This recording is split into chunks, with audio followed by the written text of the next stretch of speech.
এই বিগ্রহগুলোকে দেখলেই বুঝতে পারছো যে আমরা এসেছি মায়াপুরে। আমরা এসেছি রাধাষ্টমীর আগের দিনে, অর্থাৎ 30 তারিখ। আমরা 30 তারিখে এসেছি এখানে। শিয়ালদা থেকে কৃষ্ণনগর লোকাল ধরে কৃষ্ণনগরে নেমে হুলোরঘাট থেকে খেয়া পার হয়ে মায়াপুরে এসেছি। তো মায়াপুর থেকে আমরা নবদ্বীপে এসেছি খেয়া পার হয়ে গঙ্গা এবং যমুনার মিলনস্থল অতিক্রম করে এইখানেই ভগবান নিমাই তার জীবন অতিবাহিত করেছিল। এখানেই মূল আকর্ষণ। এই চাকচিক্যময় জীবনে বা চাকচিক্যকর যে মন্দির দেখি আমরা মায়াপুরে, সেটা তো এখনকার, কিন্তু প্রাচীনতম যেটা সেটা হচ্ছে এই নবদ্বীপ। 9টা দ্বীপ মিলিয়ে কিন্তু নবদ্বীপ।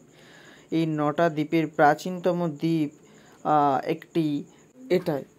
তো ওখান থেকে দেখতেই পাবে তোমরা যে নবদ্বীপে আসলে এখানে যে এই টোটো স্ট্যান্ড থেকে এখানে আসবে যে মন্দির, 60 ফুট মন্দিরের কাছে যাব, তো সেখানে বললেই ওরা নিয়ে আসবে।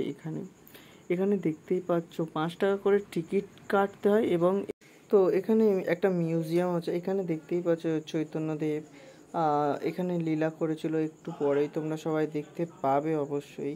এখানে চৈতন্যদেবের অনেক কিছু লীলাক্ষেত্র রয়েছে, নিমাইয়ের রয়েছে, ভগবান প্রভুপাদের রয়েছে। তো এখানে দেখতে পাচ্ছ সব মহাগুণীজনরা রয়েছেন যারা ভগবানের আসনে অধিষ্ঠিত। তো এখানে আরও দেখতে পাচ্ছি বজরংবলী আছে, আরও সব নানান বাল্যকালের সব গল্প এখানে করা আছে। তো এখানে নিম গাছে নিমাইয়ের জন্ম হয় যখন, তখন কিন্তু একটা গল্প আছে।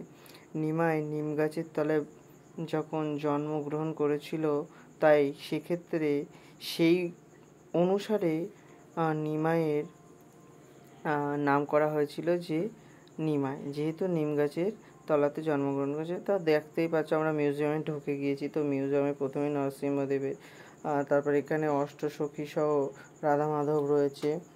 আরও ভগবান শ্রীকৃষ্ণের এটা পঞ্চতত্ত্ব আছে। ভগবান শ্রীকৃষ্ণ যে অবতার নিয়েছিল সেই অবতারগুলো আছে এখানে। ভগবান বিষ্ণু যে ব্রহ্মাদেবের নাভি থেকে উৎপন্ন হয়েছে তারও একটা দৃশ্য রাখা হয়েছে এখানে। এটা দেখতেই পাচ্ছ যে শ্রীকৃষ্ণ তার সারথীর সাথে যাচ্ছে এবং নানান রকম গল্প প্রতিচ্ছবিত হয়েছে। এখানে আসতে হবে, দেখতে হবে, তবেই বুঝতে পারবে এর আসল যে মাহাত্ম্য। নইলে এইভাবে মজা বা যে সৌন্দর্যটা সেটা উপলব্ধি করতে পারবে না। সত্যি যেটা, এটাই হলো বিষয় যে গৌরাঙ্গ মহাপ্রভু সত্যি একটা মানে সনাতন ধর্মের উল্লেখযোগ্য একটি ঘটনা সম্মুখীন করিয়েছে আমাদের।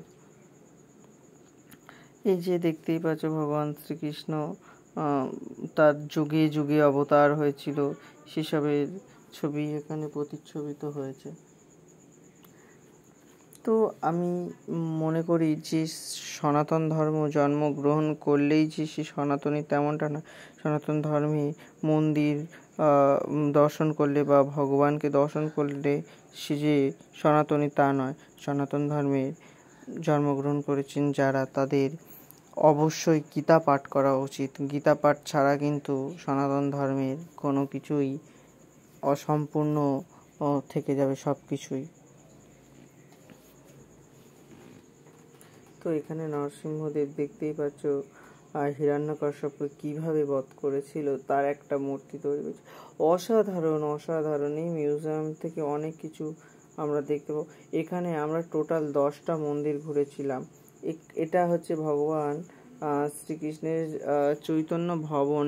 এখানে শ্রীকৃষ্ণ বলছি, বলা ভুল হলো আমার, ওটা হবে চৈতন্যদেবের। চৈতন্য ভবন ছিল ওটা, চৈতন্যদেবের ভবন ছিল। তো এখানে জগন্নাথ দেবকে দেখতেই পাচ্ছ, কি অপরূপ। আর এই সেই 80 ফুট সম্ভবত 60 ফুট হবে যে বিগ্রহ। তো এখানে দেখতে পাচ্ছ পঞ্চতত্ত্ব। এখানে সব কিছুই দেখবে যে পঞ্চতত্ত্ব আর চৈতন্যদেব, গৌর নিতাই, শ্রীবাসাদি, ওনাদেরকেই দেখানো হয়েছে এবং নিমাইয়ের বাল্যকালের যেসব ঘটনা সব কিছু মিলিয়ে মিশিয়ে